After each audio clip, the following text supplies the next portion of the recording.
Presiden Joko Widodo setuju bila hukuman mati diberlakukan bagi para koruptor. Pemerintah bahkan akan menginisiasi revisi undang-undang tindak pidana korupsi jika aturan hukuman mati tersebut menjadi kehendak rakyat. Selain itu, Presiden Joko Widodo juga akan mempertimbangkan terbitnya Perpu KPK setelah ada evaluasi menyeluruh terhadap undang-undang KPK yang baru serta sistem di internal KPK sendiri. Hukuman mati untuk koruptor, Pak. Tapi kan memang di UU-nya belum ada tadi Bapak jawab. Apakah nanti akan diatur, Pak, di revisi? Yang juga kayak ada.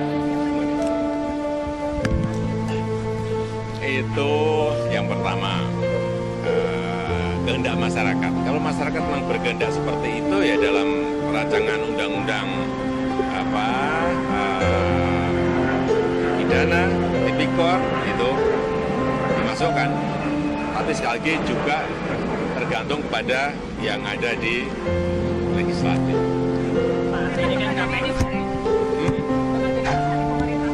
Ya bisa saja kalau memang itu kehendak dari masyarakat.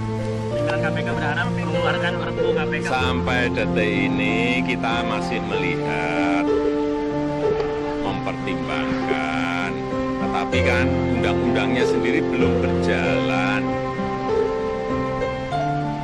Nanti sudah komplit, sudah ada dewas, sudah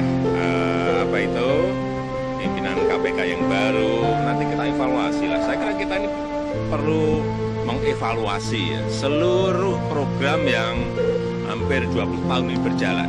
Yang pertama, penindakan itu perlu.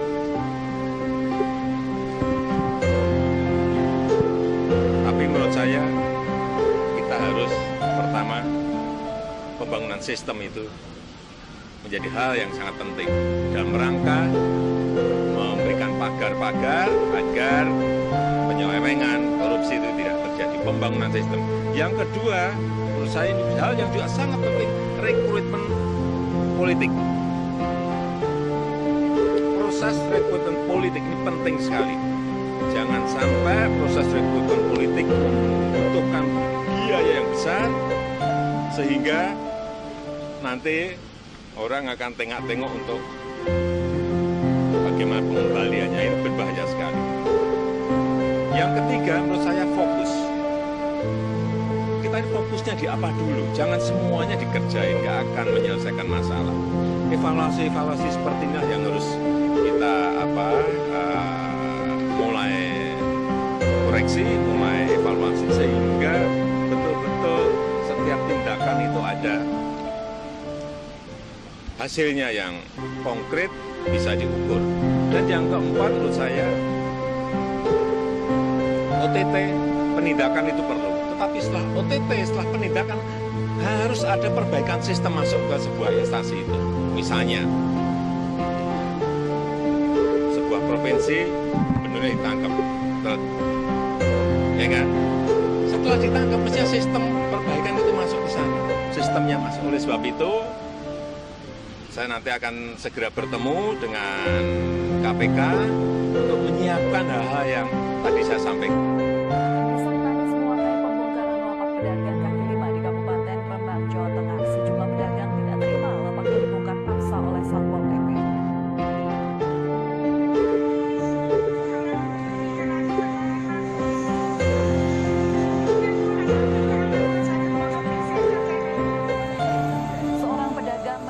Ketika Satpol PP membongkar paksa lapak dagangannya pada Selasa sore.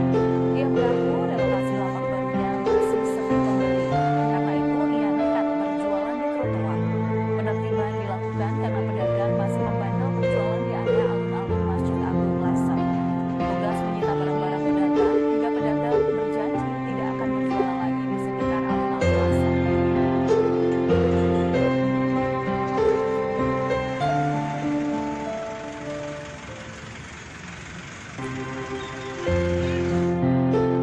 Komisi Pemberantasan Korupsi menyetujui dengan usulan hukuman mati bagi para koruptor yang merugikan negara. Kejaran tersebut dilakukan untuk memberi efek jerah para pelaku korupsi. Tuntutan hukuman mati ini berlaku bagi koruptor yang merugikan negara lebih dari 100 miliar rupiah. Dikutip dari wartakotalai.com, hukuman mati ini sebenarnya secara normatif dalam hukum pasal 2 ayat 2 UU Tipikor.